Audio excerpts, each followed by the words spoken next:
Welcome to the Mrs. R Relevant Daily Draft Podcast, brought to you by The Draft Professor. The Draft Professor is a group of podcasters bringing you daily draft podcasts and is home to the only dynamic mock draft simulator which allows fans to mock draft against other fans. The Draft Professor Simulator features a first-round challenge, 5 unique one-round drafts. The Draft Professor Simulator features a second-round challenge, 10 unique 2-round drafts.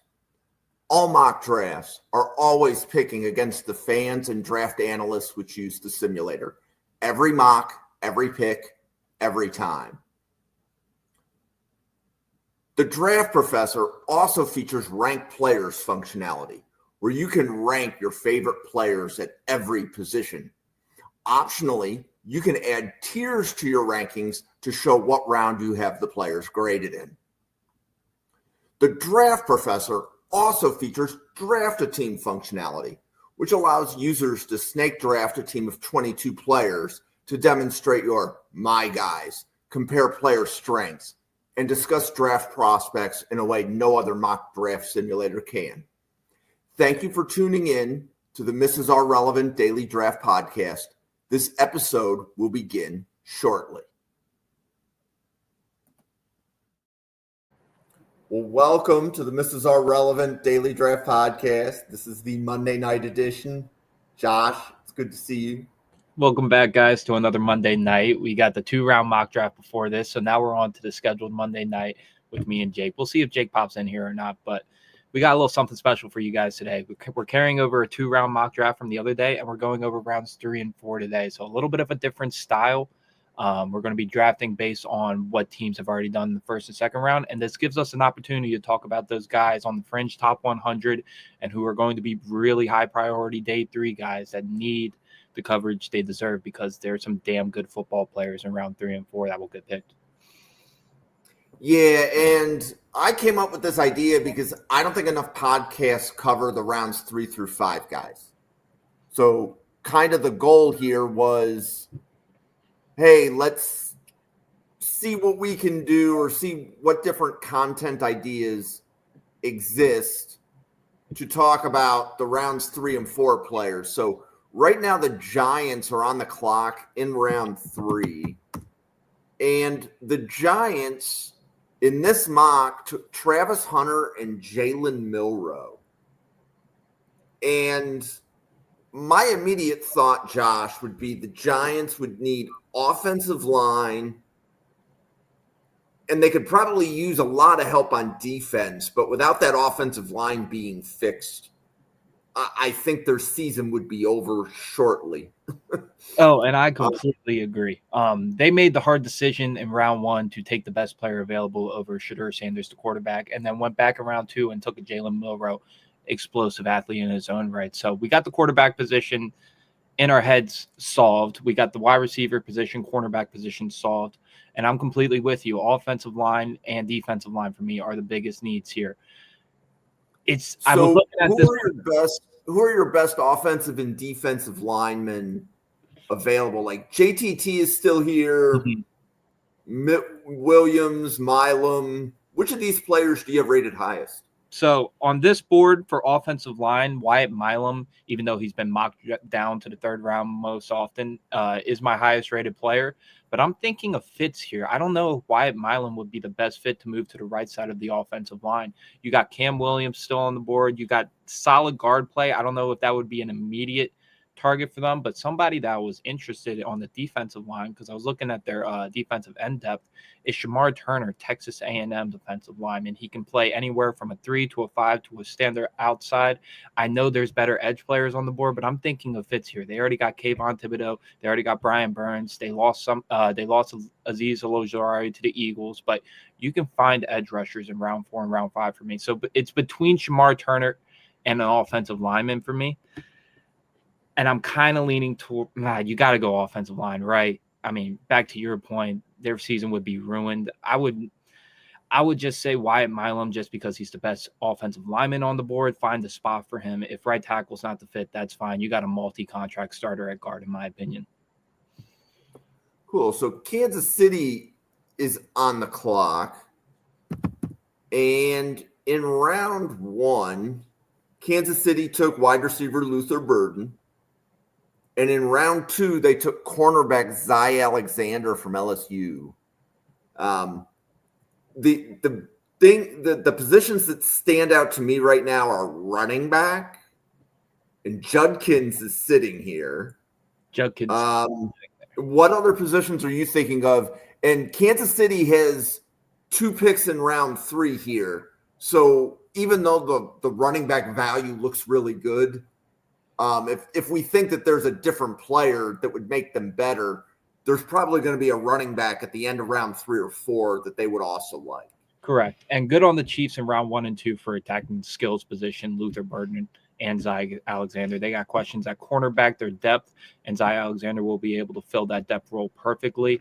I'm right with you. These running backs are really good, and you got a guy like TreVeyon Henderson and Quinshon Judkins on the board. That's really enticing.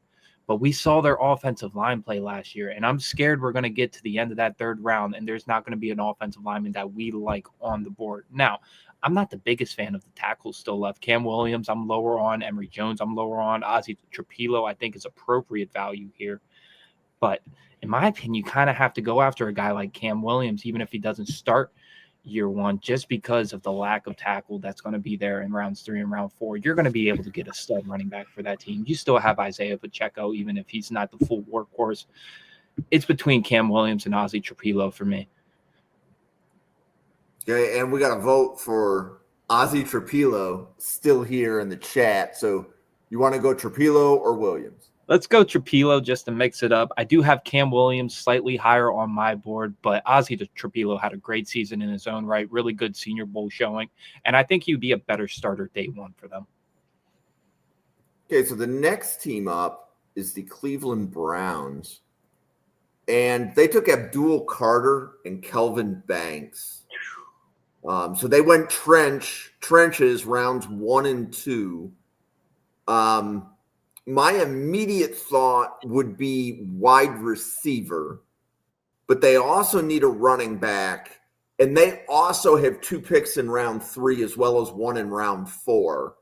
So I think, like, very similar to Kansas City, as long as running back got addressed within the next 3 picks, that's okay.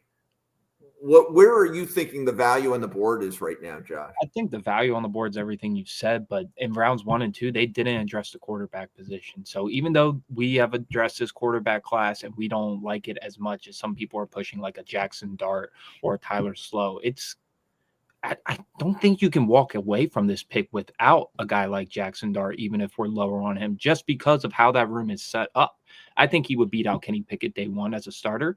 And then we don't know how far Deshaun Watson's going to be back until his injury. And then even if they're going to keep him after year 1, I think you kind of have to go a guy like Jackson Dart, even if that's going to be controversial. I think it's appropriate value in the 3rd round. Okay. So we have the Raiders coming up, and I got to set my monitors up so I can see the podcast as well as the picks that were already made. So I'm setting myself up. Okay, so the Raiders, in round 1, they took Shedeur Sanders.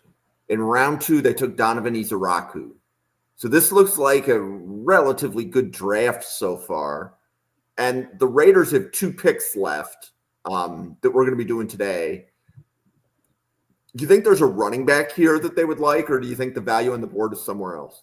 I think the value is somewhere else, but they got the Chip Kelly factor playing into it. I think there's 2 running backs on the board that they like. Both of their guys, TreVeyon Henderson and Quinshon Judkins. I'm leaning more Henderson, even though with the injury history, just because they got the Zamir White type back, who's more of a north and south type runner.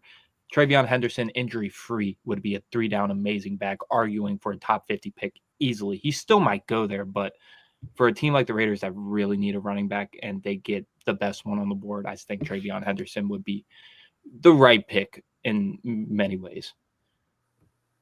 Okay, so the next team on the clock is the Patriots. And the Patriots, I'm getting to their picks. In round 1, they took Armand Membu, and in round 2, they took Emeka Egbuka. That's pretty much all a Patriots fan can ask for in round one. That's what I would hope for if they decide to go Amar Membu in the first round, hoping a guy like Emeka Ibuka falls to them. But they can really go best player available here, and there's some edge rushers still on the board that we really like. It's an argument between Braden Swinson and JTT for me. We all know my affiliation for Braden Swinson. He's highest on my board. We're going to go with him right here. Even if he doesn't have the all-pro potential upside of some of these other guys, I think he's a bona fide edge too for multiple contracts in the NFL. Okay, so the Jacksonville Jaguars are up, and they took Mason Graham and Azarai Thomas in rounds 1 and 2. And we have several Jaguars picks coming up. So I believe they've got 3. We have 4 picks. They have 2 round 3 and 2 round 4. And I'm thinking like Fannin maybe, because they have to replace a tight end, right? Right. And that's who I immediately went to in my mind. I'm just trying to see if the board lines up with Harold Fannin. I mean, productive as hell season. I think he should go top 100, no doubt. A little bit lesser on the testing side, but we got 2 good safeties here on the board still with Mukuba and Winston. Yeah. It's tricky. How much do you trust Brendan Strange to be a starter? That's the main question. Because if you trust him to be more than serviceable, then you can wait a little bit for a Terrence Ferguson or a Gunnar Helm and take one of the 2 best safeties on the board. Yeah, and if I remember correctly, when you and I have done a safety board, you had 6 safeties in your top 100, right? Yep, and I think that still stands to this day. Malachi Moore is on that threshold. I have him as a nickelback, so it's a give or take. He's on the French top 100 for me, but 5 bona fide guys. Yeah, so if we were to think of the Jaguars from a draft strategy standpoint, what is the likelihood that 4 safeties go in like the next 20 picks? Meaning that there should be a safety they like at the end of round 3, but there's not 6 tight ends that we would take in round 3 left. Right. And Mason Taylor's off the board. Elijah Arroyo's off the board. I think after Harold Fannin, there is a drop-off in talent at the tight end position. I think we wait to gamble to see if Mukuba or Kevin Winston still stands there. And if not, there's still safeties I like on the board. Yep. So let's go Fannin to the Jaguars. And the Saints are up. And the Saints, in round 1, got Will Johnson. And in round 2, they got Jaden Higgins. They haven't addressed offensive line yet. No. That's kind of immediately where my head went. I mean, really good first 2 rounds for the Saints, especially in the weird semi-competitive, semi-rebuilding phase they've been in for the past 10 years. So getting Will Johnson and Jaden Higgins are both starters day 1, hit the home run on those picks. It's just what position would you be willing to attack? Right tackle or left tackle. You can interchange Thais Fuaga really anywhere on that offensive line. But the best offensive lineman for me on the board is Tate Ratledge, the guard out of Georgia. Now, where he fits on that team, I don't know. But if we're talking best offensive lineman, I'd rather go with a guy like Tate Ratledge than reach on a guy like Emory Jones a little bit or Cam Williams, not really starter day 1 type players that they need on that offensive line. Okay, Chicago Bears are up. They've had 3 picks, Mike Green, Tyleek Williams, and Omarion Hampton. So they've addressed trenches on defense. Do they need a corner? They need depth. They don't need a CB1. They got Jalen Johnson. They got Tyreek Stevenson still. They got Jaquan Brisker, who interchanged that nickelback position in the box safety. Noah Williams is my highest rated corner on the board. You can also go Quincy Riley, the nickelback out of Louisville, who would be really intriguing. I keep coming back to that linebacker position, though, for Chicago, just to get a third body in that room. We got Chris Paul, Carson Schlesinger, and Demetrius Knight. This is immediately where my head would go personally. Chris Paul Jr. is my highest rated linebacker on the board. A little bit of a bias. Draft Fanatic had him on the podcast. He went on Bootleg Football, had an amazing interview with them. took a huge step up this year. And the thing that I love most about Chris Paul Jr. is his intangibles and the way he processes the game. I think that stands out with the linebackers left on the board. So the New York Jets did Kenneth Grant and Xavier Watts in rounds 1 and 2. And my thought goes to possibly tight end or receiver, but offensive line shouldn't be ignored if it's the right value. Right, but I'm thinking more developmental. They need a starter year one. Yes, you got Tyrone Smith, you got Olu Fashanu, who will be your left and right tackle for this year. I think you're kind of in a position where you either have to address it in free agency or wait till the later rounds or wait till next year's draft, because immediately popped in my head is receiver. They lost Mike Williams, and they don't really have much depth outside of Garrett Wilson either. And Jack Bech is my highest rated player on the board. Will he fit that team the best is the question for me. Is there a guy like Xavier Restrepo or Jalen Royals that would fit this team better? I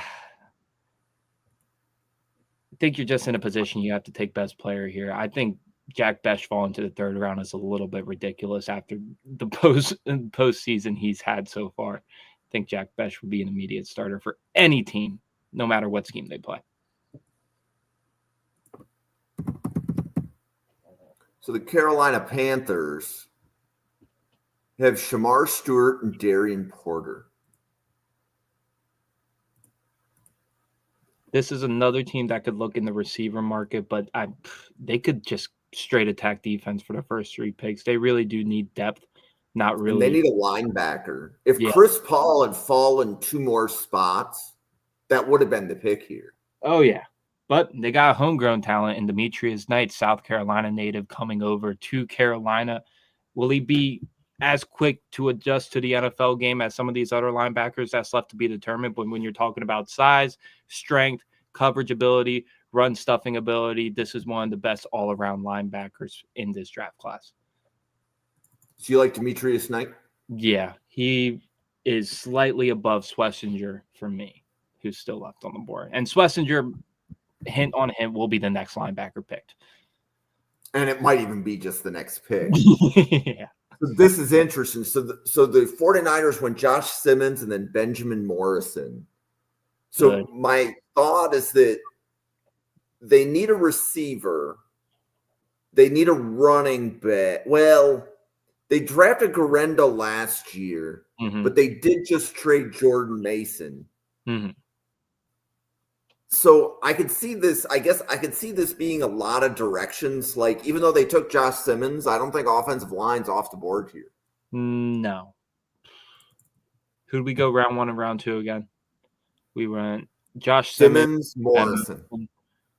My mind immediately goes to edge rusher, just because I want to find Nick Bosa, that edge 2 still on the board, and JTT is the best player here. I think he would be the best player available pick for them. And then, like we've talked about before, we can get running backs later. Receivers, I really like what Juwan Jennings brings to that offense. So I'm fine with him being a wide receiver too. Still have Ricky Pearsall as well. So I don't think receiver is that immediate of a need for them, even though they got rid of Deebo Samuel. So Dallas, this will be their only pick until round 5. Okay. They've gone Will Campbell, then Trey Harris. Are you thinking corner here? Or are you thinking interior defensive line? I'm thinking best defensive player in general. If they don't have a pick till round 5, the defensive depth at all positions is not going to be where they wanted to. So Jordan Phillips is here. What's the guy from? Is it Joshua Farmer? Yep, Joshua Farmer is still here. CJ West. Yep. Caldwell.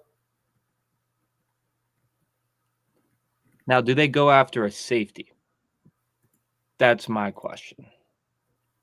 Because you still got the top 2 guys still on the board. And Mukuba, being that Texas native, having little ties to there, I think they would be really high on Mukuba. I don't think this would be my pick personally, but if I was in Dallas' shoes, I think they would pick Mukuba here. Okay. Patriots are back up. second pick of the round. So the Patriots went Membu, Egbuka, Swinson. Tight end or running back, do you think? I think right now would be an appropriate time for running back after the 3 picks they made. They could also go wide receiver, but I don't know if you want to add another smaller body to your room. You already got Demario Douglas is holding up that slot position, and the best 4 receivers still on the board for me all fit that slot receiver role for me. And they took Egbuka, which might be that same role as well. So I would be really intrigued with Quinshon Judkins and a Mike Rabel offense. That just scream that would be an amazing fit for Quinshon Judkins year 1 in the NFL. Arizona Cardinals are on the clock. They have done Jihad Campbell and Darius Alexander. To me, this pick would very likely be defense, whether that be corner or edge. My mind immediately went to Quincy Riley, the nickelback out of Louisville. Just that versatile piece. You can line him up at that nickel position, would be a starter day 1 for them. Jonathan Gannon is really just trying to build that defense up as much as he can. So getting a guy who could be a starter day 1 for you in the 3rd round, ship it into the podium. Okay, Houston Texans. Josh Connerly, Ty Felton. Well, like this pick could go a lot of directions because I think the edge board obviously looks pretty good. Mm-hmm. But they also could use more offensive linemen than just Josh Connerly. Right, and that's where my head drifted at first. Trying to see if there is a better player on the defensive side. So I'm looking into. Yeah, so where do you have Miles Frazier or Luke Kandra? So recently got to Kandra. I love everything about Kandra that he brings. I think he's going to be a fringe top 100 pick. And if not, he'll be a priority 4th round pick, in my opinion. One of the best day 3 guards on the board for me. Miles Frazier is a top 100 player for me. Had an amazing Senior Bowl. So those guys would be appropriate value. You have Frazier as a guard or a tackle? I have him as a guard with tackle versatility. I think he's most comfortable as a guard. I think that's where he has the most snaps in college. I wouldn't want to change that. But having that flexibility is going to be good for his value in the NFL. But I'm looking more upside here with the Texans. With the moves they made this offseason, they've kind of showed their hand that they're retooling a little bit. So I don't know if they're pushing all in for a Super Bowl this year. It's intriguing that Shamar Turner and Cam Williams are still on the board. 2 Texas guys, again, that tie right there, even though that's not really how NFL drafts work. But those are the 1 and 2 BPAs on the board. It would be a decision between those 2 for me. Okay. Do they only need 1 tackle or do they? Yeah, they only need 1 because they took Blake Fisher last year. Right. So I'm going to vote Shamar Turner. And that would be a fine pick for them, especially if they really like Ty Felton and want to get that receiver out in round 2. You better come back in round 3 and address the trenches. Okay, so the Indianapolis Colts are up. They have done Nick Emmanwori in round 1 and Elijah Arroyo in round 2. So usually this would be a cornerback pick, but they made the Charvarius Ward signing, and they also made a defensive back signing in Cam Bynum. So I don't know if that would be that much of a need for them. Running back wouldn't be a need for them here. Wide receiver, I don't really want to touch. Is running back a need? Just because you have Jonathan Taylor doesn't mean you don't hedge your bets if the board looks right for running backs. Like, is Dylan Sampson a RAS running back? Is there a running back here with a really high RAS? It would be Dylan Sampson if we're talking about the RAS score. Brayshawn Tootin would be high on the RAS score. RJ Harvey would be high on the RAS score. DJ Giddens. I would push back just on these running backs. Because you're not asking for a guy to be a 50-50 guy with Jonathan Taylor. You're asking for more of a complementary role. My mind shifts a lot. Safety as well. Oh, wait, we already did Emmanwori. No. Yep. Where'd your mind go? I would lean linebacker or defensive line. Now, there's some defensive linemen that I and still like. Schlesinger is here. Schlesinger is here. And yeah, it would Where's be he on the Raz? Where's like if we drafted a linebacker, it'd be a high RAS linebacker. Schlesinger put on pounds and had a good unofficial RAS score. He didn't participate at the combine, but he would have tested really well. Barrett Carter would be a big RAS guy for them. Nick Martin as well, but I think those would be a little bit of a reacher in this spot. I think Carson Schlesinger would be a really intriguing pick for them in this spot, and the value is appropriate. Okay. The Cincinnati Bengals. In round 1, they took Tyler Booker. And in round 2, they took Princely Umanmielen. So if I'm Cincinnati, I'm thinking this is a defensive pick. And they need interior. They like Aeneas Peebles. Mm-hmm. They also like Omar, like the Bengals fans that interact with the draft professor, like Peebles and Omar Norman Lott. Jordan Phillips is still here, so is Joshua Farmer. Right. If I was which of those 4 players do you have highest? I have 3 of them tied for me. It's Deontay Walker, CJ West, and Aeneas Peebles, all dependent on scheme. But what I was going to say is if I was the Bengals, I'm taking defense for the rest of this draft. You shelled all your money into your quarterback and your wide receivers, something we have never seen before in the cap space. That's going to be a scary tandem for the AFC North, but 30% of your cap is allocated to 3 players, and defense was a struggle for you last year. Defense would be the pick for the rest of this draft for me. But if you're looking for more of a twitchy, lower center of gravity type player, it would be Aeneas Peebles would be the right pick for them. I'm intrigued with Deontay Walker's potential and Ormond Norton Lott's third down potential, but I think Aeneas Peebles is a happy middle. And if the Bengals like them, that would be more than a fine pick for them at this spot. Cool. So the next up is Seattle. So Seattle has a lot of picks. They've done Donovan Jackson, Jonas Savanea, and Mason Taylor. So they have overhauled their interior offensive line and tight end.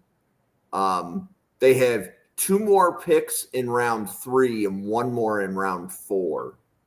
I'm thinking they need an edge rusher, but they could also use a wide receiver. And there's some really good wide receivers sitting here in round 3. Yes, there was. And I was intrigued in my head of the Savion Williams option just because they have Cooper Kupp and Jackson Smith-Njigba. They are trying to install a wide zone offense with a bunch of blockers, and they are lacking that X presence. Savion would fill that role. But you mentioned that edge rusher position, and my highest-rated edge rusher has Michigan ties back to Mike McDonald, and that name is Josiah Stewart, the ultra-speed rusher. And I think he would fit that defense day one, even if he doesn't have the highest ceiling in the world. I think that's somebody Mike McDonald would have a lot of familiarity with. So the Steelers are on the clock. This is only their second pick of the draft. Mm-hmm. Round 1, they got Jahdae Barron out of Texas. Are you thinking running back or wide receiver here? Or does your head go somewhere else? My head first went to the quarterback market, but I saw who's still on the board. So now I'm trying to think back to the Mike Tomlin was at the Senior Bowl, and he was interacting with a lot of players on the field. We saw that up close and personal. I'm trying to think of players that would fit his defense. It's tricky. So Will likes Deontay Walker as an edge, or I should say as a defensive end in a 3-4. Mm-hmm. Like, don't put him on the nose. Put him as one of the, the 4-eye or 5-tech defensive ends. Right. So that's why Walker is so high on the Steelers board here. But they could also use, even though they have DK Metcalf and George Pickens, they could probably use a wide receiver. So for me, it comes down to two players. Deontay Walker, like you mentioned, potential through the roof. I just got done regrading him. I'm a little bit higher on him than I was. I was a super low Deontay Walker guy. But in a role where he doesn't have to play 80% of the snaps, I think he will thrive, especially coming into a fully healthy season. But they just got DK Metcalf and George Pickens, both boundary guys. I know they want to work Pickens more in the slot, but you got Xavier Restrepo, Jalen Royals, and Jalen Noel still on the board, and Isaiah Bond still on the board. All guys that can fit their slot receiver need and get 50-50 reps with Roman Wilson if he ever evolves into what we thought he could be. I think they're fine with how Keanu Benton has developed so far in his tenure. I think they can find depth on the interior defensive line and free agency if they need to. The best player available on the board for me is Xavier Restrepo. And even though he didn't show it at the Senior Bowl, Mike Tomlin and Xavier Restrepo will fit like a glove with their work ethic. Hey, so the Buccaneers are on the clock. They took Maxwell Hairston in round 1 and Landon Jackson in round 2. Are you thinking either like an interior to back up Vita Vea? They might still need a linebacker. Maybe even a safety. My head first went to safety and wide receiver. We know Mike Evans is Mike Evans, and we know Chris Godwin is Chris Godwin, but Godwin's coming off his injury. Even though Jalen McMillan showed that he could be a spot starter in the NFL, I don't like the depth they have behind that at all. But I also don't.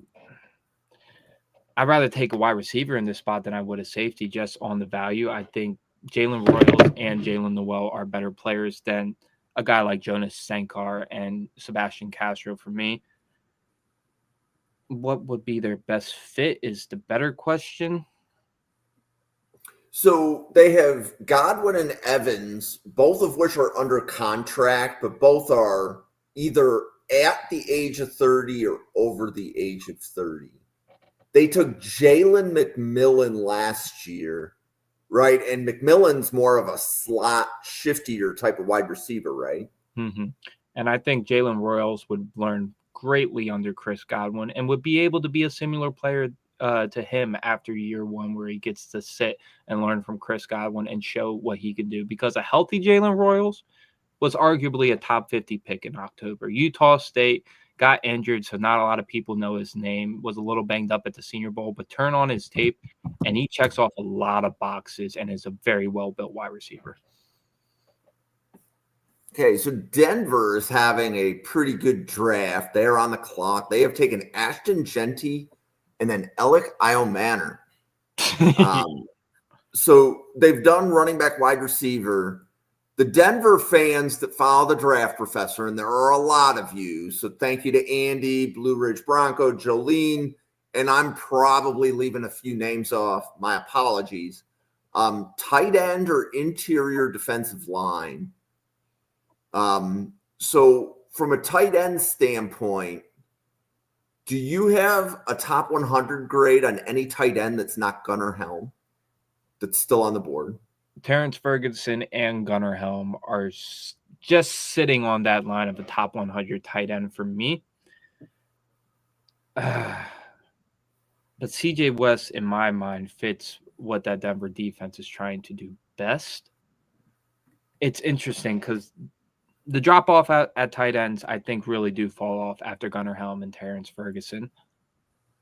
And I think Terrence Ferguson, I'm talking myself into Terrence Ferguson because Bo Nix and Terrence Ferguson played together at Oregon at Bo Nix's last year. Terrence Ferguson had a really good showing at the Senior Bowl, was a physical route runner, strong hands, can hold up at the point of attack, blocking. I think Terrence Ferguson would start for them day 1. And even with the acquisition, they got the tight end from Jacksonville. Evan Ingram, I forgot about him, of course. Yeah, but everybody that I've talked to with Denver is still all in on a tight end. Because Evan Ingram, in theory, is a big slot wide receiver. I mean, that's what he's always been best at. He's never been the best in-line blocking, but you get that man in space. He runs like a 6-foot slot wide receiver with amazing strength. So I think that's where they're going to deploy him more in Sean Payton's offense. So the Chargers are on the clock.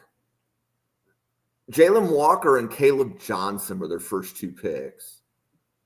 To me, this feels like it's either wide receiver, corner, or edge. Mm-hmm.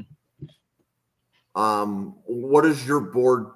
Well, but also tight end. Like if Gunnar Helm fits what they do, Yeah, maybe. we're in a tricky spot because it's either reach on a guy like Gunnar Helm or get the Joey Bosa replacement. Now, they do have Tui Tuipulotu, so edge rusher is not going to be that immediate of a need. Cornerback still is a need for them. They're losing Asante Samuel. You can't put all of your chips into Harheeb Still and Cam Hart. So it's Noah Williams is here, Mello Dodson, Dorian Strong, Denzel Burke. It's a decision between Jordan Birch and Noah Williams for me. And I would be fine. And Gunnar Helm, too. They needed I think they made their bed with tight ends in round 1 and 2. If you're not going to take one at that spot, don't reach for a guy like Gunnar Helm on round 3 when you got guys like Jordan Birch still on the board and Noah Williams. I would lean towards Noah Williams more just because of that cornerback need.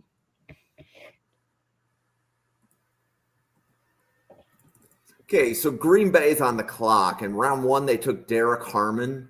Round 2, they took Trey Amos. They need a wide receiver. And like they like Jaden Higgins, but obviously Higgins isn't here. Right. So can you think of a wide receiver that is like Jaden Higgins light, that bigger guy that runs routes? I mean, that wouldn't be a reach in this spot. No. I mean, you can talk about a guy like Torrey Horton fitting that X role. Talk about Andrew Armstrong even, but you wouldn't take those guys over Pat Bryant, Isaiah Bond, Jalen Noel still on the board. Okay, so let's go with edge. Do you think Jared Ivey is the type of edge that Green Bay likes? And where is he on your board relative to pick 87? Jared Ivey's more in the 120 range. It would be a tiny bit of a reach, but anything between rounds 3 and 4 is more than acceptable. I think Femi Oladejo would be more of their project type just because they got Rashawn Gary and Lucas Van Ness, more big body prototypical defensive ends. Femi Oladejo is more of a Donovan Ezeraku type, and if they miss out on him in round 1, which I think they're going to be really high on Donovan Ezeraku, I think Femi Oladejo in round 3 would be more than a fine pick for them. Okay, Jacksonville is back up. So again, they have several picks. We're going to be calling Jacksonville a lot today. Mason Graham and Azarai Thomas. And then Harold Fannin. And the Jaguars are back up. This is pick 88, right? Yeah. And the Jaguars still have one more pick in this round, I believe. Oh, okay, actually, technically the next pick is at the beginning of round 4. I mean, my mind. Mason Graham, Azarai Thomas, Harold Fannin. We haven't touched offensive line yet. No, we haven't. And Cam Williams is still on the board here, but I'm very intrigued with the idea of putting Isaiah Bond with Brian Thomas Jr. and just get ultimate downfield threats for them. I mean, lost Christian Kirk, you lost Evan Ingram. Brian Thomas Jr. is legitimately your only trustworthy weapon on the outside. And you can make an argument whether Jalen Noel would be a better prospect than Isaiah Bond. But to me, getting a guy with that elite speed in Liam Cohen's offense, I think he would be able to use Isaiah Bond to perfection. And they got picks to follow too. So we'll be able to get a developmental tackle. Okay, so we have the Texans coming up. And the Texans took Josh Connerly and Ty Felton. And then they had a pick earlier, which was Shamar Turner. Mm-hmm. So Connerly, Felton, Turner.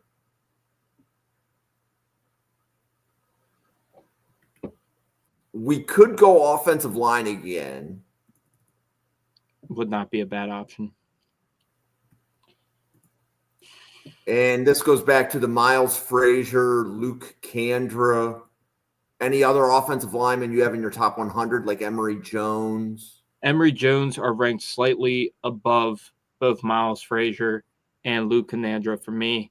Cam Williams is my highest rated offensive tackle prospect on the board. It's hard to imagine him falling any closer and a team not taking up on that potential. Right, but we've given them Connerly. They already have Blake Fisher. Yeah. So they have their tackles. As long as we're comfortable saying Blake Fisher is the starting right tackle and Connerly is the starting left tackle. So it's a decision then if you're comfortable moving Emory Jones to the inside or taking a guy that hasn't been talked about a lot that I have the highest ranked in my guard board, Dylan Fairchild, the guard out of Georgia. He's going to be a little bit on the shorter side, but pass blocking chops for days, strong wrestling background, starter for multiple years for Georgia. Like literally nobody is talking about Dylan Fairchild. And will he be a top 100 pick? We'll see. He's definitely not going round 1, round 2, but his tape definitely warrants him being more than falling into the 5th, 6th round where I see a lot of people taking him. Yeah, and Clint, and you should talk about Dylan Fairchild because that is Clint Gose's guy. He was telling me about Dylan Fairchild on the first podcast he ever did with us in November. So the Rams were on the clock. They have 2 third-round picks. They did Tet McMillan in round 1. Wow. And to me, this should either be a defensive back or a linebacker. And I agree. Depending on what your board looks like. Whether that defensive back is a safety or a corner, I believe I remembered something where the corner need for the Rams is high. But what are you thinking here for the Rams? I'm thinking corner, absolutely. But the best defensive back on the board is Kevin Winston. So it's the decision of if you like a corner better than Kevin Winston, go for it. Or you take the best defensive back in Kevin Winston and you take your chances in round 4 and round 5. The board doesn't look too favorable for corners right now. You got Dorian Strong would be my top-rated corner on the board still. If you look at the nickelback position, you got Sebastian Castro that could play on the outside, but do you really want him playing cornerback at the next level?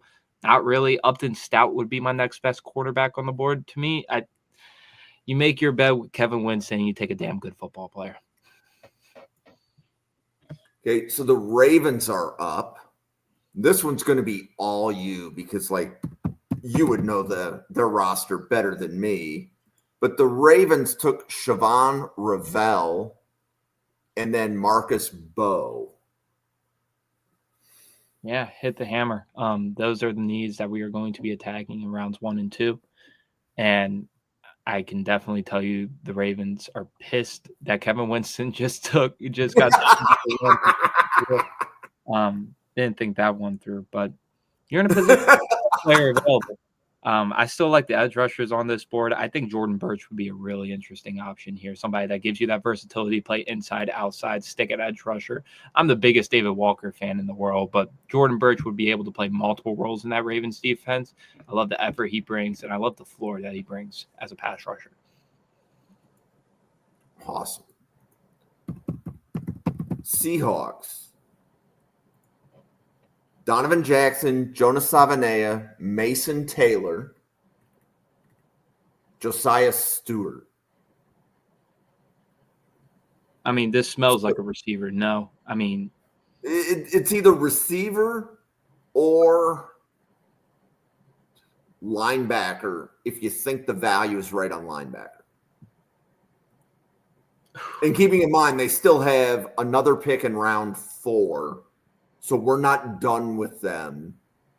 Okay, so if they have another pick in round 4, we are going to give everything Mike McDonald needs for that defense, and we're going to take a linebacker here. I think they've made their bet with their offense. Year 1's going to be kind of up and down season. They're going to build off of that, but they want to get a straight foundation for that defense. That's what they tried to do last year, and that's what they're going to do again this year. And that top-rated linebacker on that board, Jack Kaiser, would be my pick here. I see him falling to day 3. I see him falling to round 5. I don't think he ever gets to round 5 in my mind. For a guy that's undersized, he makes up for it in his tackling, coverage ability, mental processing, pursuit, just a standout, even though he's on the older side for a prospect. Okay, so the Saints are back up with their second pick of round 3. Will Johnson and Jaden Higgins were rounds 1 and 2. And then we did Tate Ratledge. And they're back up in round 3, and Cam Williams is staring them right in the face. Just click the button.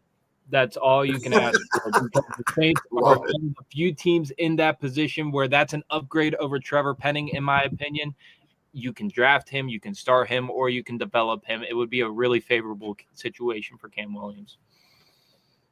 Okay, so the Browns are up. Abdul Carter, Kelvin Banks, and then I believe we did Jackson Dart. Yep.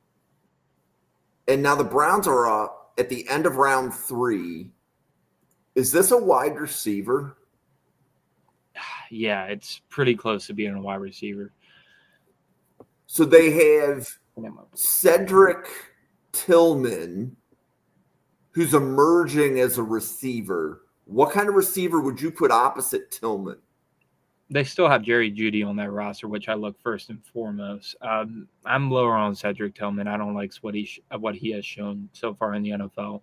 But I like Jalen Noel. And before I could even look up at the screen to see you highlighted him, Jalen Noel will go in the top 100. I'm calling it now. Pound for pound tape, inside-out versatility, strong hands. Like, he's got a second level to his separation quickness that just – you don't see it until you see it in person. It's a real gear that he gets into.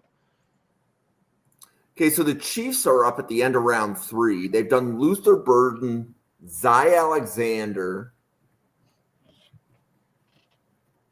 and Ozzie Trapilo. Is this an edge or some type of defensive lineman? Or is Gunnar Helm the type of player that you would put behind Kelsey? I would put Gunnar Helm behind Kelsey, but I hold out a little bit. Or is it running back? I was looking at the running back board, and I love Devin Neal, and he really much intrigues me in this position. But I want to add depth to that interior defensive line. I think Deontay Walker's still on the board. If anybody's going to be able to get everything out of Deontay Walker, it's going to be Spags. And yes, he's had an up and down, highs and lows of a prospect that can go through. But if anybody's going to get anything out of Deontay Walker, it's going to be Spags. Okay, so now you have to channel your inner Howie Roseman. They've done Nick Scourton, Jacob Parrish, and now they're on the clock in round 3. And I know that they need a tight end. Yeah. So the question would be whether or not you feel there's a value to tight end at 96, or what that would look like at the end of round 4. And I don't like what it looks like in the end of round 4, because there's some guys with potential, but there's nothing that will guarantee you quality snaps year 1 than Gunnar Helm. I'm looking at the linebackers still on the board. Kobe King and Danny Stutzman would be my 2 linebackers you would look at. But you re-sign Zach Bond, and I think you push your chips in with Nakobe Dean for 1 more year. So Gunnar Helm as a backup tight end. I know Grant Calcaterra has been a good blocker for them, but I think Gunnar Helm could take over that tight end 2 role for them. And if they decide to move on from Dallas Goedert and his cap hit, Gunnar Helm would be a serviceable starter. Yes, and just whenever the Eagles come up, we have, if you didn't know, we have an Eagles troll on YouTube. Whenever we do a mock draft. So in my opinion, Howie Roseman will not draft a linebacker or a safety on day 1 or 2. Rarely, no. Right. Those are not considered premium positions. And between EJ and David, who are Eagles draft professors, they've reinforced that. Howie Roseman is going to draft trenches, wide receiver, tight end, corner. Mm-hmm. That's what he does, and that's how that Super Bowl team is built. Vikings. This is only their 2nd pick of the draft. They did Malachi Starks in round 1, and I believe they need a corner. Yeah, they do. And the board does not fall favorably for them. It'd be interesting to look at that nickelback position for me because you got Josh Metellus who kind of fills that role, but moving him as more of a box safety, leaving him comfortable there instead of asking him to stay in that nickel position would be intriguing. Dorian Strong is here. If we're going to go defensive back, it would be Malachi Moore for me, just because he gives that safety nickelback versatility like a Josh Metellus. You don't know how long. Even with Malachi Starks in round 1? Yeah, because I don't see Malachi Moore as a starting free safety. I see him as an in-a-box safety, somebody that can cover tight ends, that Josh Metellus role. So you can interchange Metellus as an off-ball linebacker, a safety, or a nickelback, and you can have that versatility with Malachi Moore who can do the same thing. It gives you a lot of flexibility for Brian Flores, and it doesn't tie you to Josh Metellus in the future. Okay, so the Miami Dolphins are on the clock at the end of round 3 with a compensatory pick. They have nailed rounds 1 and 2. They did Tyler Warren and Ariante Ursary.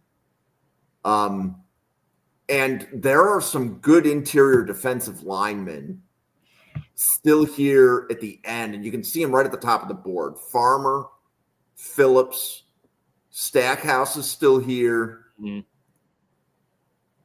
I'm looking to see if there's Omar Norman Lott is still here. Yep. CJ West is still here. Yep. My mind immediately went towards Ormond Norton Lott.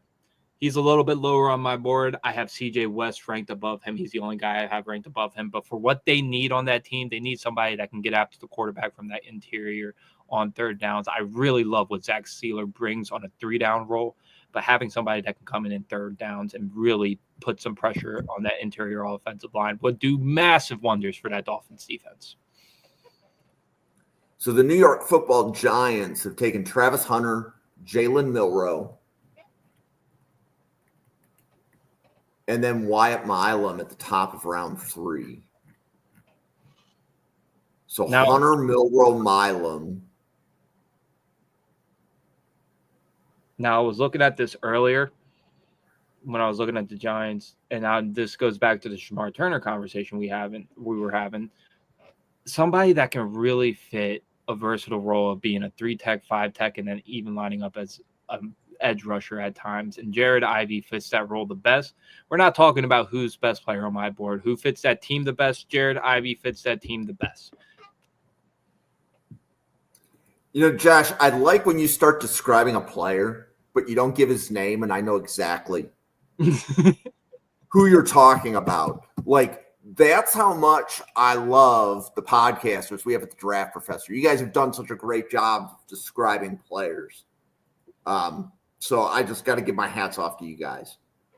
Josh Simmons, Ben Morrison for the 49ers. And then they came in round 3 and they took JTT. We've got Josh Simmons, Benjamin Morrison, JTT.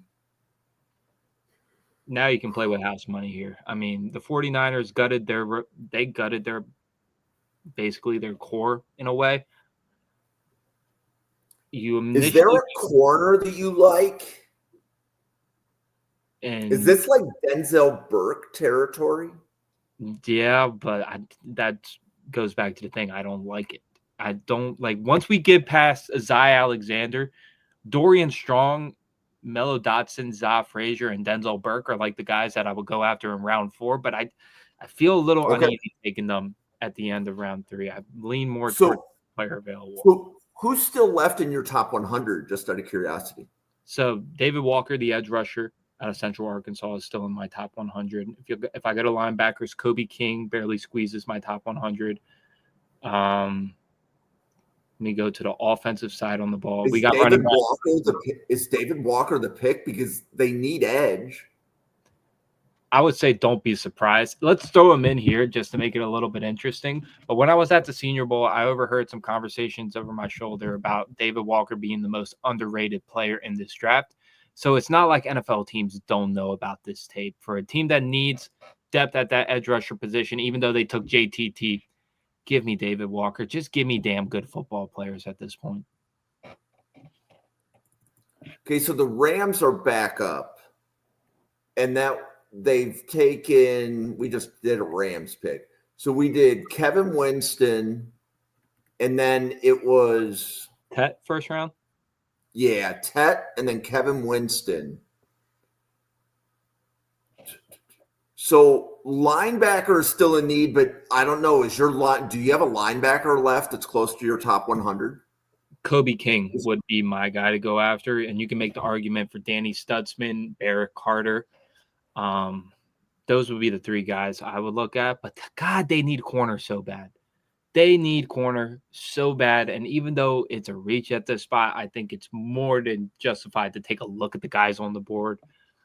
If I had to take one, it would be Dorian Strong out of Virginia Tech, just to get a body in there. But it's interesting. Would you rather go corner here at this spot just because they need it so bad, or would you go to linebacker?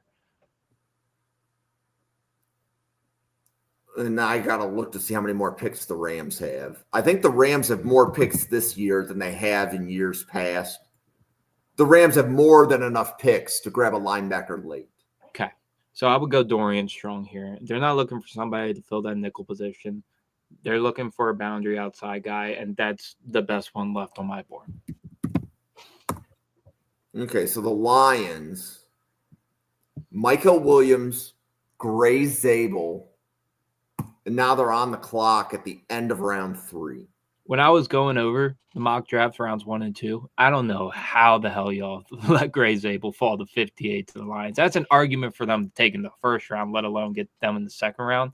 Amazing draft for the Lions so far. You could look at edge rusher again. You could look at interior defensive lineman. You could look at safety. I mean, does CJ West not fit the run stuffing prowess they're going to need with Aleem McNeil being out for the beginning part of the year? Well, okay, so you like CJ West over Joshua Farmer? I do. I'm the wrong person to be talking about Joshua Farmer with. I understand his pass rush upside. I understand his athletic ability upside and his versatility on the defensive line, but I hate his leverage. I don't like how he takes plays off, and I don't like his run defense at all in the 2024 season. So, Josh, one of the things that I'm finding, this is the second time that we've transitioned a mock from one podcast to another. The cool thing about this is that you have to essentially adapt to what somebody else's board was, right? Mm-hmm. So, like, your board wasn't the entire mock. So I'm finding it fascinating. Like, I'm learning a lot as we do this. And, like, here would be another example. So the Titans won rounds 1 and 2. They got Cam Ward and Matthew Gold. Yeah. Okay. That was the way, we were pretty much using Brian's board when we were built, when he and I did the first 2 rounds. Jake will tell us the Titans need an edge. That's immediately what I pulled up on my phone. Is Ashton Jalot the top edge on your board, or is there somebody else left? There are 2 people left who I would rather take, and it's intriguing on what the Titans are going to look after. Antoine Powell-Ryland out of Virginia Tech fits more of that third down role, that pass rusher, and Barron Sorrell out of Texas fits more on that first and second down, can take the edge type. I think they're going to look towards more of a pass rusher type, just because they have literally nobody. I mean, they got gifted Matthew Golden in round 2. I completely understand it. But at this point, you got to take the best pass rusher on the board, and that's Antoine Powell-Ryland. Okay, so the Browns are back up. Abdul Carter, Kelvin Banks, Jackson Dart, and Jalen Noel. I'd be damn happy if I was a Browns fan. Not selling for sure. Yeah. Still getting a quarterback in the third. Amazing. So do we think that they would go corner? Yes. Yeah, but I kind of like them to take a developmental offensive tackle at this spot. There's a couple guys I like on the board too. Holland Pierce out of Rutgers just recently got to him. Whew. Oh, you have something there with Holland Pierce and Anthony. So even with Kelvin Banks, you're going to double dip a tackle? Yeah, or you can go interior offensive line. So let's see. Interior is Kandra. I think Kandra's still here, isn't he? Kandra's still here, and so is Emory Jones. I mean, Miles Frazier, Luke Kandra. How high do you have Jalen Rivers? I have Jalen Rivers fairly high. I have him right at the beginning of the 5th round. Injury history scares the shit out of me with Jalen Rivers personally. How about Joshua Gray? How high do you have him? Sits right at the end of the 4th round for me. Now, awesome tape, consistent, high IQ football player. Just lacks that upside you're looking for. Okay. And then do you have Logan Brown anywhere in this vicinity around pick 100? He would. So once you get after, here's how I have them graded. The remaining tackles left. You got Emory Jones at the top. Anthony Belton and Holland Pierce are all grouped in that together. Then you got the 2 high developmental long arm athlete guys in Chase Lunt and Charles Grant. Now, once you get past that, Logan Brown is my highest rated tackle on the board at that point. So I have them kind of sectioned off. But we did take Kelvin Banks in the. And the Browns tend to like younger prospects. If we're going offensive line or any of those guys on the younger, 21, 22. Yeah, Emory Jones is a junior, started all 3 years for LSU. We like Emory Jones to the Browns here at round 4. And he gives that guard flexibility as well. So I would personally go Emory Jones. Even though we took Kelvin Banks, both of those guys theoretically could move inside. So having that versatility on an offensive line where you don't have stability the next couple of years, you absolutely just take bodies in that room. Okay, so the Giants are up with Travis Hunter, Jalen Milroe, and then at the beginning of round 3, we took Wyatt Milam. Mm-hmm. We have Hunter, Milroe, Milam. We haven't done defensive line at all. We did. Scroll down a little bit. Did the Giants have 2 picks? I thought I saw it. Yep. Oh, yeah, we did Jared Ivey. You are right. The Giants had a comp pick. Yep. So we've done Jared Ivey. Jordan Phillips is still on the board. Yes, he is. How high are you on Riley Mills? I like Riley Mills a lot. Now, when you're talking about athletic upside, he doesn't have the upside of Jamari Caldwell or Jordan Phillips still on the board, but he is my next best interior defensive lineman still on the board. We did address it with Jared Ivey. I think if they're going to look for an interior defensive lineman, they're going to look for that more of a nose tackle type. So that'd be more of a Jordan Phillips, a Jamari Caldwell. And they have Dexter Lawrence, right? Yeah. So it's not a big need. But we haven't done, other than Travis Hunter, I guess we would probably want to go wide receiver here. Yes. Or a skill position, because if they've done Travis Hunter, that doesn't give them necessarily an every down wide receiver. Correct. Savion Williams is still here. So is Pat Bryant. So is Ja'Cory Brooks. How high are you on Efton Chisholm? Pretty high on Efton Chisholm. Again, low 4th, round 5. But I really do see a guy who could take over 50% of the snaps year 1. Same thing with Andrew Armstrong. Do you have him in this range? Loved him since the beginning of this draft process. I mean, tall, long, strong catch radius, can really run savvy routes. Ricky White, special team demon. To me, it'd be an argument between Pat Bryant and Savion Williams. Savion Williams is the upside play. Pat Bryant would be an ideal Z receiver alongside Malik Neighbors and having Wan'Dale Robinson roam the slot. I would take more of a sure thing with Pat Bryant, but Savion's just such a tough evaluation for me. It's so hard to see where he's going to go. Okay, so the Patriots are up. And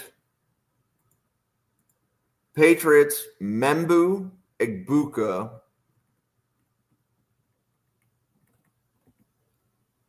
And I'm looking, they did have 2 round 3 picks. Membu Egbuka, Judkins, and Swinson. Swinson, Judkins, Membu Egbuka. Is this another offensive lineman like Luke Kandra sitting at the top of their board in round 4? Yeah, it's an offensive lineman. My mind immediately went to guard. Yeah, Luke Kandra's in that conversation. I would personally go Miles Frazier, though. I believe he's still on the board. If he's Yes. Yeah, I would personally go Miles Frazier. I think he just had that much of a better showing at the Senior Bowl. Okay. Jaguars are on the clock. I believe it was Mason Graham. There's Mason Graham, Azarai Thomas.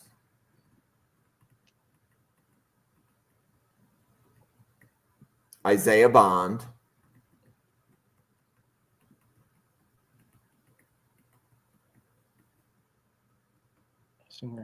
Harold Fannin. Okay. Now, from listening to James Gladstone's recent press conferences, he has basically said that they are going to be addressing the trenches, specifically the interior of that defensive line. So I would shift there. Right now, we are in the 4th round, so we're trying to take guys that would fit their scheme the best. Is there a safety here that you like? Because we haven't done. I don't think we've done safety. There is a safety here. Did we take a safety for Jacksonville? I'm double checking, but the last mock we did, the Jaguars fans said you didn't take a safety. We did Fannin. Yeah, Fannin and Bond. Yeah, safety absolutely. Bond. So we should do a safety because we were using the logic earlier that you had 6 safeties in your top 100. Are any of them still left? Yeah, Jonas Sankar would be my top safety. It would be between him and Lathan Ransom as who you would take for your safety position. Let's just mix it up because we've always leaned towards Sankar more. Let's take Lathan Ransom here, the safety out of Ohio State. Really good pursuit, especially in the run game. Just a solid cover safety. Nothing spectacular in that aspect. But Jaguars were just looking for solid starters at that position. So Raiders are up. Shedeur Sanders, Donovan Izaraku,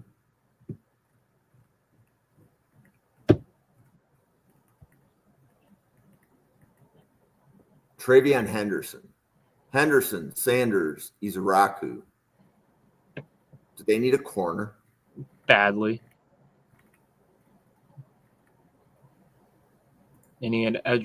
They got Izaraku. They don't need an edge rusher. Yeah, they need a corner.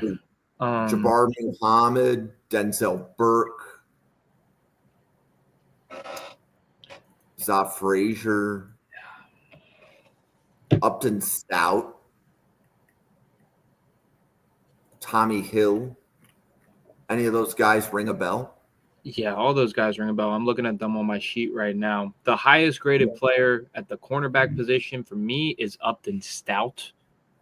But I don't know if he would be the best fit for them because they're looking for more of a boundary type. So when I'm looking at that, my head goes Za Frazier a little bit. And I know this is a little bit of a reach at 108, but with a guy with that long of arms that runs that fast and has the production, even though it's against a lower level of competition, the Raiders are just looking for anybody of that body type to play the cornerback position. I say get him in there, especially with Pete Carroll under the helm now. He'll have the right coaching to be able to develop him. Okay, so the Bills are up. Now, this was an interesting draft. It's the first time I had done a mock where Walter Nolan fell to Buffalo. Yeah. Okay. And then took Kyle Kennard in round 2. And then somehow TJ Sanders fell to the end of round 2. Okay. So the issue is Buffalo needs a 1 tech. And I drafted 2 3 techs. But the interior of the defensive line has been overhauled. And your edge rusher. You also brought in Joey Bosa. Right. So the defensive line, while I can't say that it's fixed, I can't go with like Jamari Caldwell here. No. That would be over. Yes. But more than likely a 1 tech, in round 5 would be on the table. Buffalo needs a starting corner, and Buffalo likes corners that can tackle. So out of guys like Burke, Dotson, Jabbar Muhammad, who do you think is the better tackling and cover corner? I think the best cover corner, pound for pound, is Mello Dotson on the board. Even though he doesn't have the height measurables, he doesn't have the insane ball skills that some of these other corners have. When you're talking about the corners left on the board, he's the best cover guy, pound for pound. I think when you're looking at body types that you would look for, especially since you got Teron Johnson patrolling that nickel position. My head immediately went Upton Stout, but then I remembered you guys have Teron Johnson. You don't have a need for that nickel position. If you're looking for guys that can tackle, even though this is a reach, Bilal Cohn out of Western Michigan would fit the body type that you guys are looking for. I know a lot of people haven't heard of Bilal Cohn before. Participated at the Senior Bowl, Western Michigan guy. Good speed, long arms, really good interception ratio, can cover in zone coverage beautifully. I think if you can develop Christian Benford from Virginia, you'll be able to develop Bilal Cohn for Western Michigan. So you made your bet with the defensive line. Go get guys with a lot of traits. And just to give you an idea, you need to talk to Drew about Bilal Cohn. Okay. You guys both really like him. So, and you've also said nobody's talking about him enough.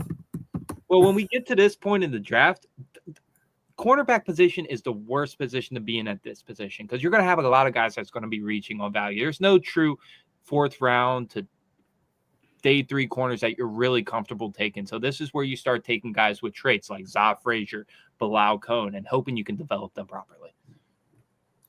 Okay, the Jets are up. They've done Kenneth Grant, Xavier Watts, Jack Besh.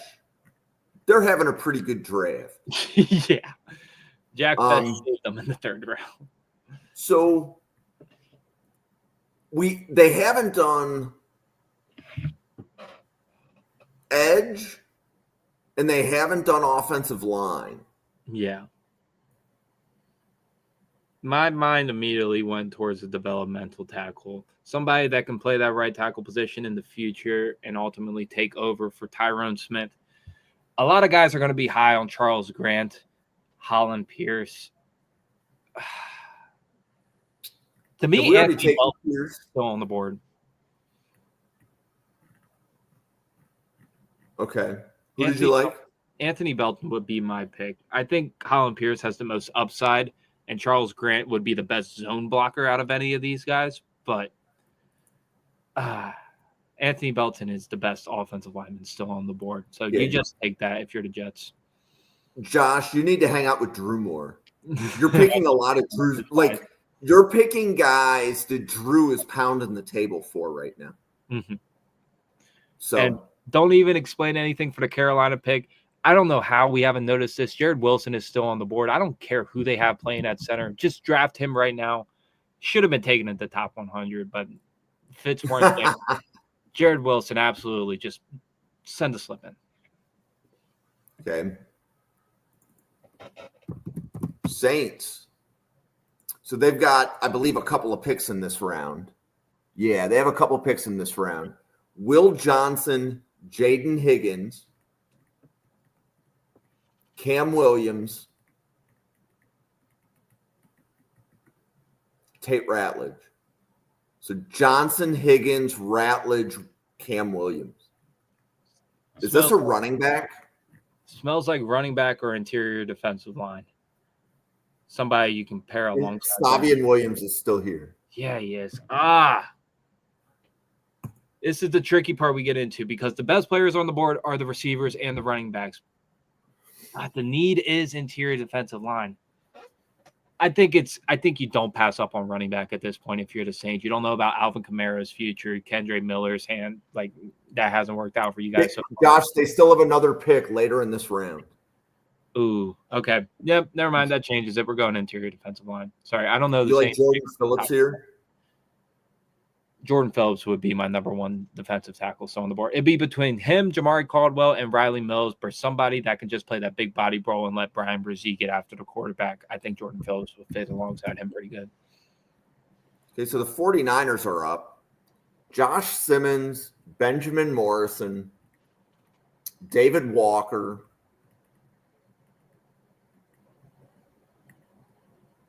JTT. So Simmons, Morrison, JTT, Walker. Smells like linebacker, no? Smells like linebacker, but it wouldn't surprise me to suggest that they still need a wide receiver. Like, you at least have to add something to the room, and we've commented how good the wide receiver board looks right now. I mean, Savion Williams, if he fits in any offense. Oh, my God. Shanahan offense?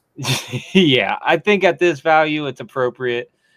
I think Kyle Shanahan would have a lot of fun with Savion Williams. It's just getting the intricacies of playing the wide receiver position, and he's not going to be asked to do that year one either. So I think that's more than a favorable landing spot for him. Okay, so the Bears are up. Mike Green, Tyleek Williams, Omarion Hampton. Home run. And then we did Chris Paul. So Green, Williams, Hampton, Paul. They haven't done corner yet. Is there a corner you like for Chicago? Yeah, it would be a conversation between Mello Dotson and drafting a backup offensive guard to one day take over Joe Thuney's role. It's either Mello Dotson or Luke, on the board. It's either Mello Dotson or Luke Kandra for me. It's up to you on this one. What do you think is their more pressing issue? Getting a corner and taking him now and take a offensive guard later, or getting the best offensive guard on the board? Let's go with Kandra. Go Kandra. He retweeted the podcast. We got to give Kandra yeah the love. Cardinals. By the way, I'm having a lot of fun doing this. Me too. It's challenging the hell out of me, but this is what we need. We're in draft season. Jihad Campbell, Darius Alexander. And then Quincy Riley. So Campbell, Alexander, Riley. We've hit all three levels of the defense. We haven't done edge. We haven't done wide receiver. We haven't done offensive line. I mean, my mind went to wide receiver first. Okay, so how high do you have Jaloti? I have Jaloti a 4th round grade, so this is appropriate value. Okay. Ja'Cory Brooks, Theo Wees, Kyle Williams, Ricky White, Elijah Badger, Andrew Armstrong, Dante Thornton, Efton Chisholm. The Cardinals are going to be looking for a guy that played at Z position. Michael Wilson's kind of that X trying to transition to a Z, but Marvin Harrison's taking over that spot. And then everybody else they have playing that slot receiver position. To me, Kyle Williams would be really interesting for them here, giving them just a dynamic person on the outside that's going to be able to beat them in the middle and deep parts of the field. Wilson is more of a big body type receiver, jump ball guy. Kyle Williams will be able to win more with athletic ability. So Miami is up. Tyler Warren, Ariante Ursary, Omar Norman Lott.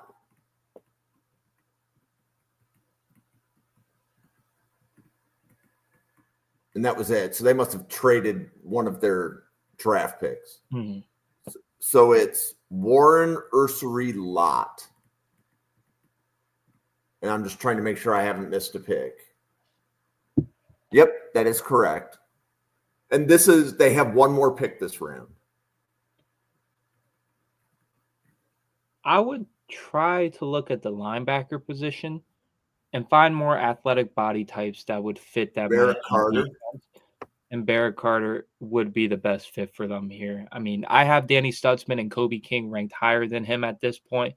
But talking about a leader on that Clemson team, somebody that Dabo Swinney talks highly about, he would be the best fit for that Dolphins defense at this point. Okay, so the Colts are up. And it was Emimori, Arroyo,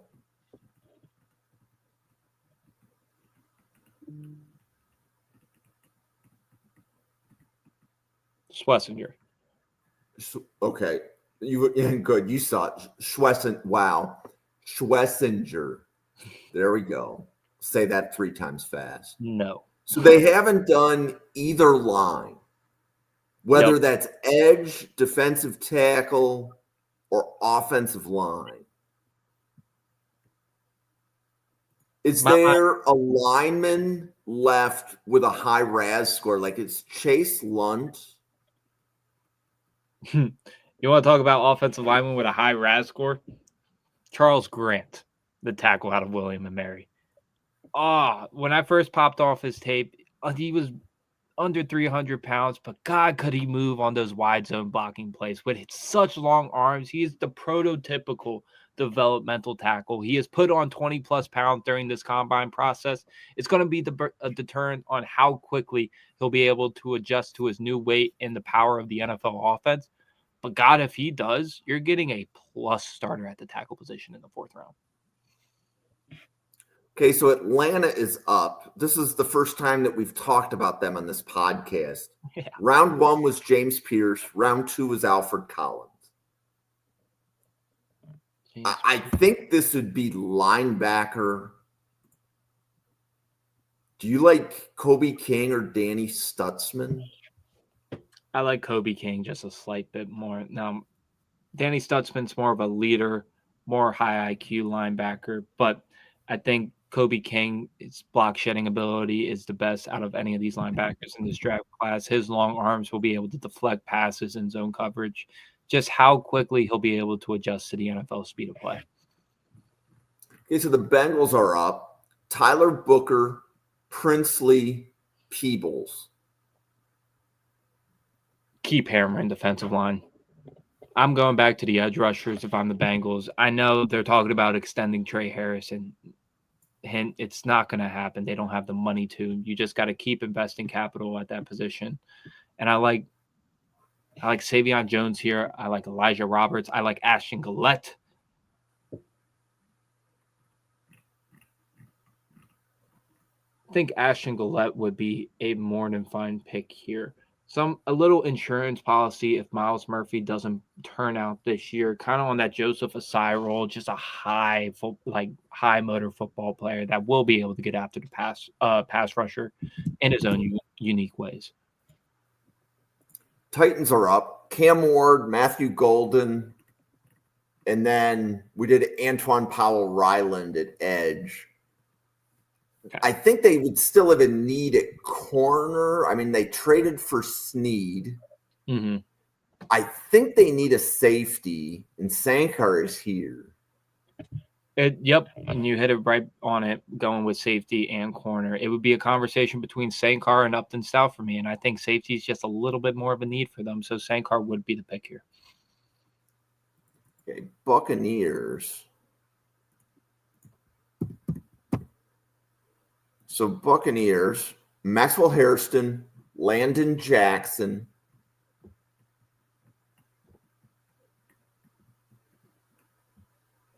Jalen Royals.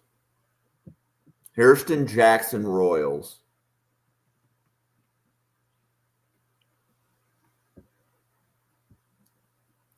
What's the running back depth chart behind Bucky Irving?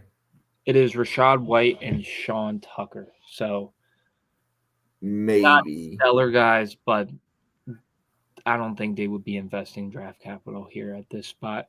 I'd be interesting to see if they would go after a tight end. The board doesn't line up favorably for them to take a tight end, but you got guys like Mitchell Evans who has some upside. Gavin. How high do you have Gadsden?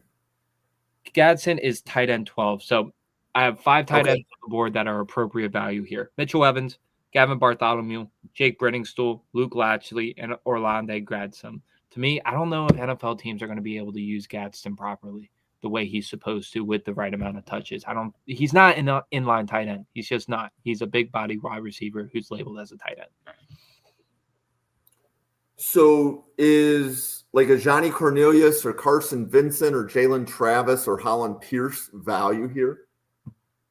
Yeah, but for what they're trying to go after an offensive lineman, I think Chase Lunt would be a really good depth tackle for them. Holland Pierce doesn't fit the type of mold they're looking for in developmental tackles. He's more of a big body, powerful gap blocker. Chase Lunt has his own blocking presence. He's a great mental processor. And if he just works on his play strength a little bit, I think if he had 10 extra pounds on him, maybe for sure top 100 pick. Broncos are up. They've done Genty, Io Manor.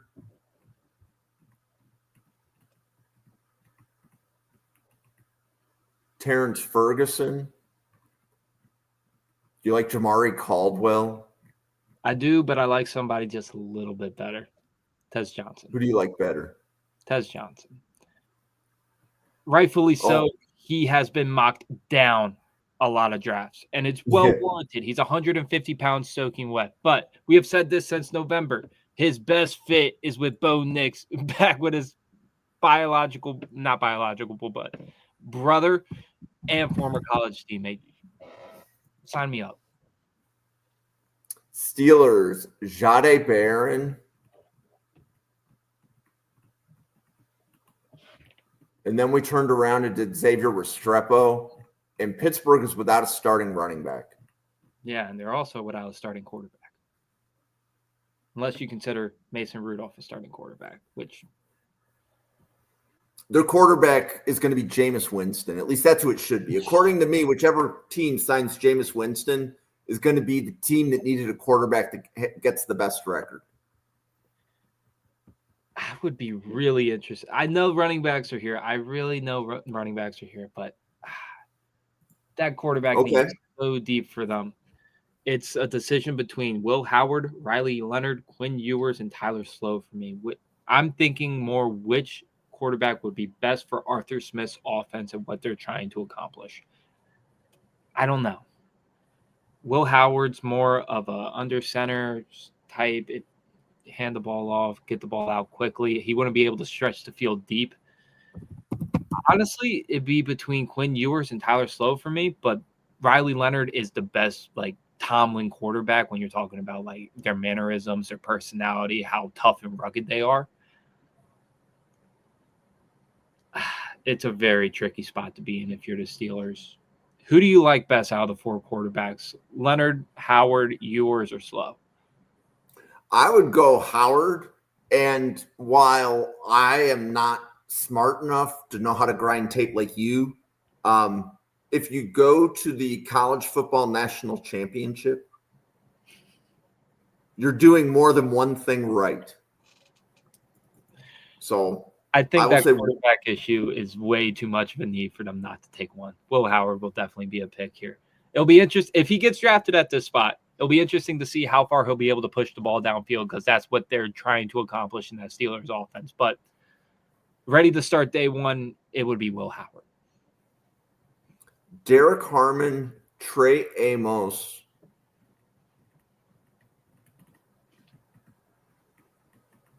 and then Femi Oladajo to the Packers. Harmon, Amos, Oladajo. What wide receiver do you like to the Packers in round 4? I mean, if there's another position you like, speak up, but we haven't done wide receiver yet. No, we haven't. And I like the receivers here on the board, but the thing is they're not looking for another complementary piece. They have 3 of them already. But we're going to take a receiver here just to shake it up a bit. Like Torrey Horton? Yeah, it was between Torrey Horton and Juice Wells for me. But I go back to Torrey Horton's tape, and every time I'm like, God, why don't I have him ranked a little bit higher? Coming off an injury, but 3-level separator, strong hands, reliable, good catch radius. A lot of quality traits in Torrey Horton, and he'll definitely get taken in the first top 150 picks. Okay, so the Chargers were up. Jalen Walker, Caleb Johnson. They take a tight end. No Williams. No tight end taken for the Chargers. I think even though there's way better players on the board, you have to take a tight end at this spot. Take the next best available tight end.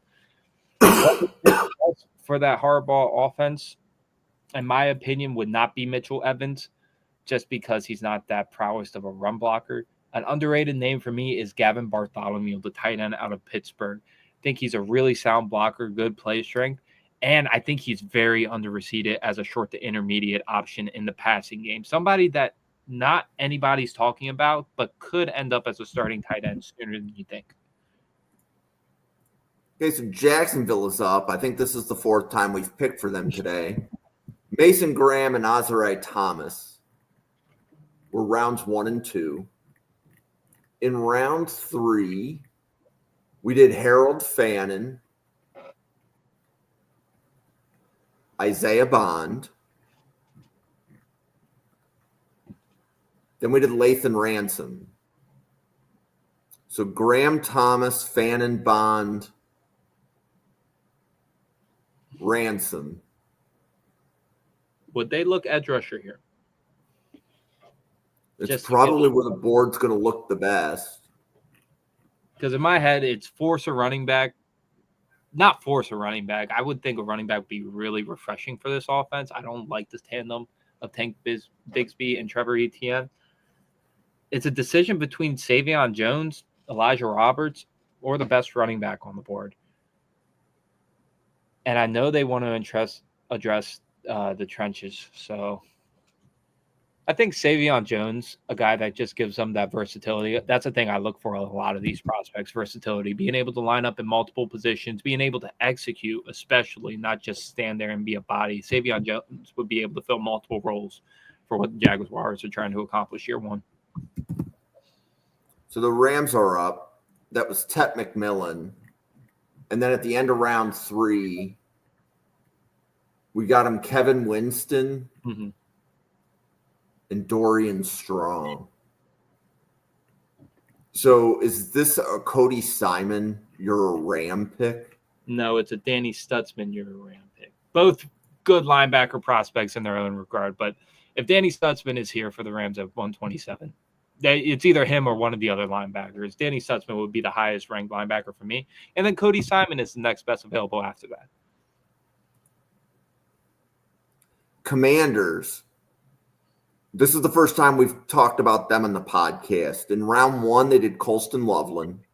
In round 2, they got Jack Sawyer. I immediately went towards running back. This is one of the few teams that I think has the opportunity to put a running back in to be a 50-50 guy with Brian Thomas Jr. If they want to keep Eckler in a third down role, that's fine with me, but I don't see him staying on this team past a year. Tootin, Neal, Sampson, Brooks. Harvey is still here, I think. Harvey is here. Martinez is here. Isn't Scadaboo on the board somewhere? Scadaboo is here. Jeez. All right, now we're picking on which is the best fit for that Commanders team. Cliff Kingsbury, high, no huddle offense, looking for guys that can catch out of the backfield, looking for power as well. I'm sorry to do Cam Scadaboo like this, but I think RJ Harvey would be the best fit. Kind of filling in for that Austin Eckler role once he leaves the team, and he brings some power elements of power to his game as well. I really like the versatility of RJ Harvey. Okay, so this one's all you, sir. It is your Baltimore Football Ravens. Ravel, Bo,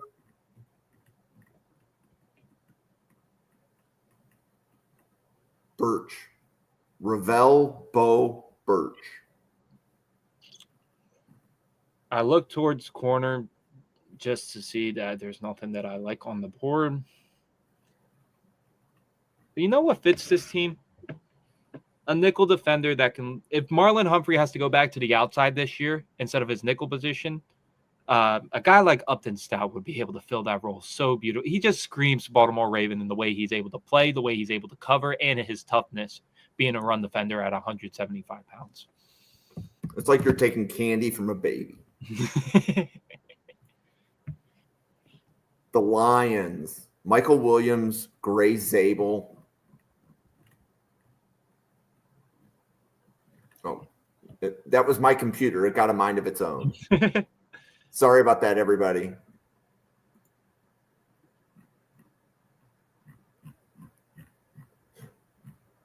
I don't know what my computer decided to do, but anyway, that was Michael Williams, Gray Zabel,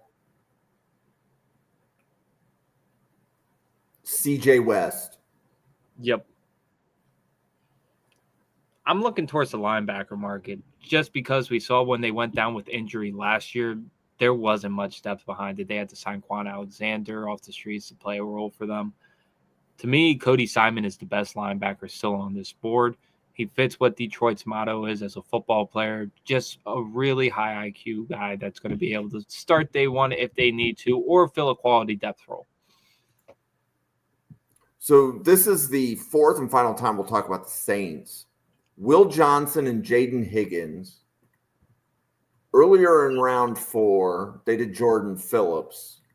And then in round 3, they had 2 picks, which were Cam Williams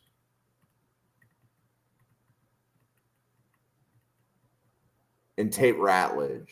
So that was Will Johnson, Jaden Higgins, Tate Ratledge, Cam Williams. And now we're taking a running back. And it's time for a running back, I think. It's time for a running back. We pushed off as much as we could. It's the conversation of who's your best player on the board. You got Tootin, you got Cam Skattebo, Dylan Sampson, Taj Brooks, all deserving to be in that name. LaQuint Allen, Brashard Smith, Damian Martinez. But we've been a Devin Neal guy since November when we went over him on the running backs and linebackers. If you want to go check out our scouting report on him, it's all on the YouTube page. We went over 40 linebackers, 40 running backs during the whole college football season. So when we ship our name for Devin Neal, we really do mean it. I might have this guy in the top 50 on my board. Okay, so this one I'm going to give a shout out to Randall. I'm picking Ricky White because when we did another mock, Yep. He did Savi and Williams so we could troll somebody in Bill's Mafia that hates Savi and Williams. So going with Ricky White, Buffalo needs a vertical threat in the offense. Mm-hmm. So the Bills pick there will be Ricky White. So right now the Bills haul TJ Sanders and Walter Nolan with Kyle Kennard on the edge. We did a corner earlier, and I forgot which one we took. It was Zoff Frazier, wasn't it? Bilal Cohn. And then Ricky White. So I feel pretty good about that haul. Buffalo's going to have an issue. If we don't get a receiver that separates, we're going to have an issue, but that's what the trade deadline is for. Well, there's your Matt Collins replacement right there. Not even playing the role that he did on that offense, but being a special teams ace. Yes. Gosh. So the Chiefs, Luther Burden, Zy Alexander, Deone Walker, Ozzie Trapilo, and we haven't done a running back yet. Nope. I immediately pulled up the running back board. I have Cam Skattebo ranked the highest, but I think Dylan Sampson would fit that offense best, being that speed element, giving them receiving chops.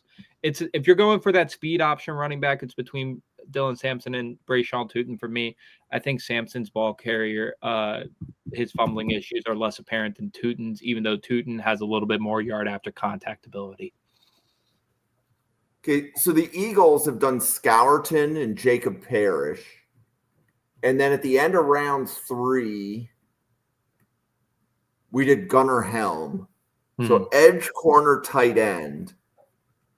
They could use depth at safety or linebacker, but there's also some Howie Roseman picks staring us at the top. There are. Like, is Josh – well, okay, but you're not as high on Farmer. But, like, I even see, like, a Denzel Burke being a depth corner. Mm-hmm. I would like Dodson here. I could see Caldwell might be redundant relative to what they have, but how is Caldwell still here at the end of round 4, you know? Yeah, I'm with you. Those would be very on par Eagles picks. And then, you know, they could use a tackle to replace Lane. Was it Lane Johnson? Yeah, I just saw something where they extended him through 2027, I believe, this year. If he has that much miles in the tank, we'll see. How high do you have Jalen Travis? It's between Jalen Travis and Logan Brown for me as my next best tackles on the board. Jalen Travis was a guy I was unfamiliar with coming into the Senior Bowl. When I was with my guys at Scouts Eye View, they were telling me all about Jalen Travis, really high on him, showing his ability to get out of his vertical sets with being at that size, his hands and pass protection. I think if you're not going to go to running back route because it's redundant, and Will Shipley did show some promise this year, even though Kenneth Gainwell did leave, I think Jalen Travis or Logan Brown would be an appropriate pick. Or they could go Jalen Reed, the safety out of Penn State. That's the highest. They also lost Becton. They did. Oh, yeah, they did. But Tyler Steen fills that guard role. Okay. No, but you were about to say something. Safety, Jalen Reed, Ohio State? Jalen Reed, Penn State. That would be my highest rated player on the board, and it's the Penn State tie. So if you want to need a safety because CJ Gardner-Johnson left. Yeah, if you want to wait around to get a guy like Carson Vincent, Jalen Rivers, Johnny Cornelius, go ahead and do that. But Jalen Reed is the best player on the board for me.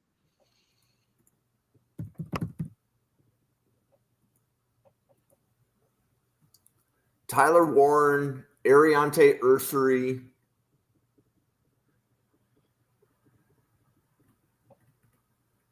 Barrett Carter.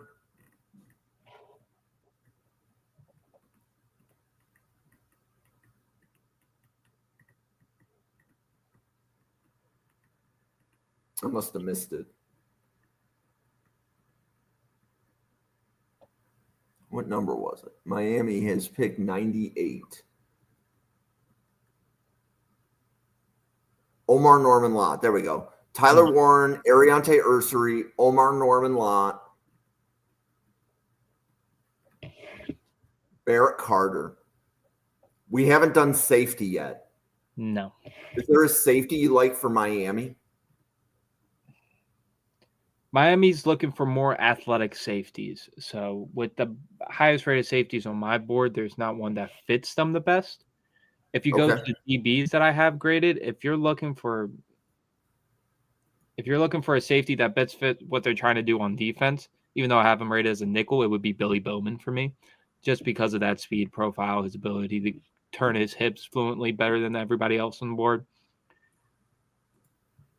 Or they could go Sebastian Castro or Billy Bowman would be my pick here. They also need a center. Yeah, they do. Seth McLaughlin is my highest rated center. You can't go wrong with either pick. That'd be a fine pick here. Ravens are back up.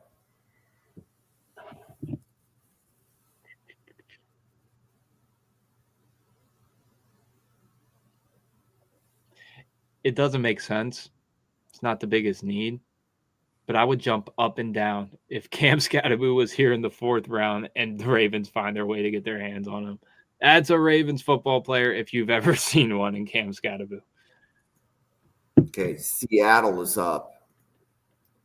This is the second to last pick that we have. Seattle has done Donovan Jackson, Jonas Savanea, Mason Taylor. And then earlier in this round,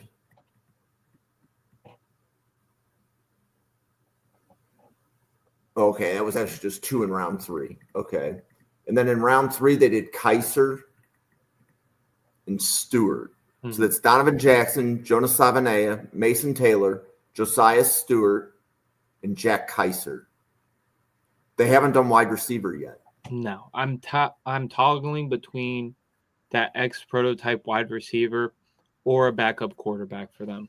Because, yes, they signed Sam Darnold to that 3-year deal, but it's only guaranteed for 1 year, and it's no guarantee that all quarterback contracts work out. And what if he goes down with injury? You need a guy. To me, it would be Tyler Slow, the quarterback out of Louisville. And I think 4th round is appropriate value for what he's put on film and the amount of injuries that he's had in his career. If he's a clean history guy, 4-year college football player, it's hard to imagine him getting out of the 2nd round.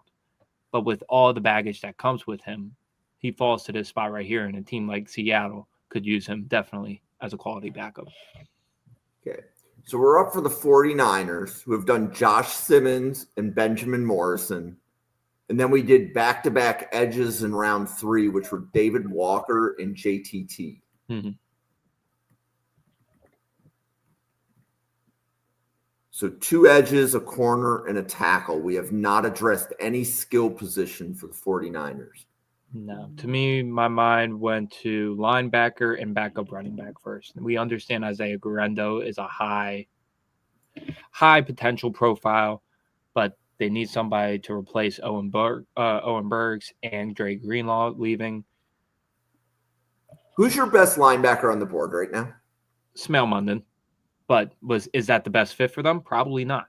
So you got to look at. Yeah. So, what do you think of Sean Dolak here? I haven't reevaluated him yet after his pro day. Okay. We all know how much we loved Sean Dolak's film. Our one knock on him was, all right, he's on the shorter side, shorter arms. Let's see how sideline to sideline he'll be able to test out at. And boy, did he test out of the roof.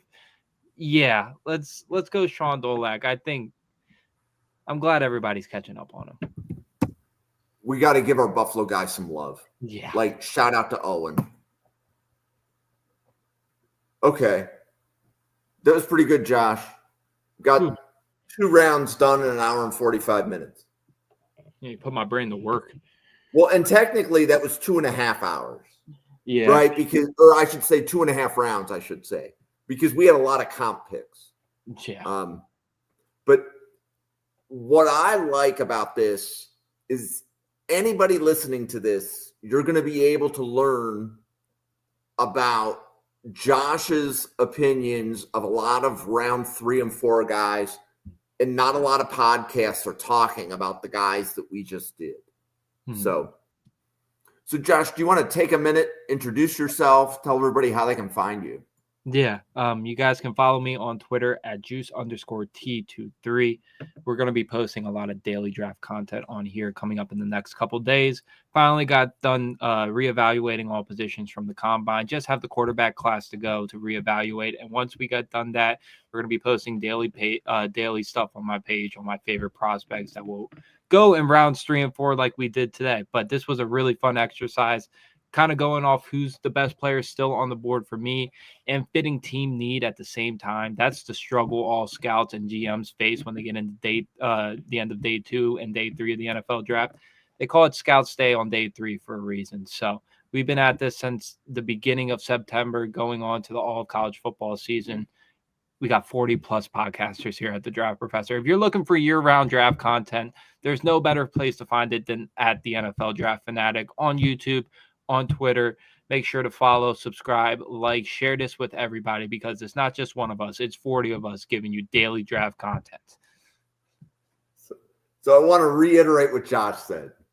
We can't do this without all of us, right? The Draft Professor, well, you might see me every day. I couldn't do this without Josh, and I couldn't do it without 48 other guys. Let me rephrase that.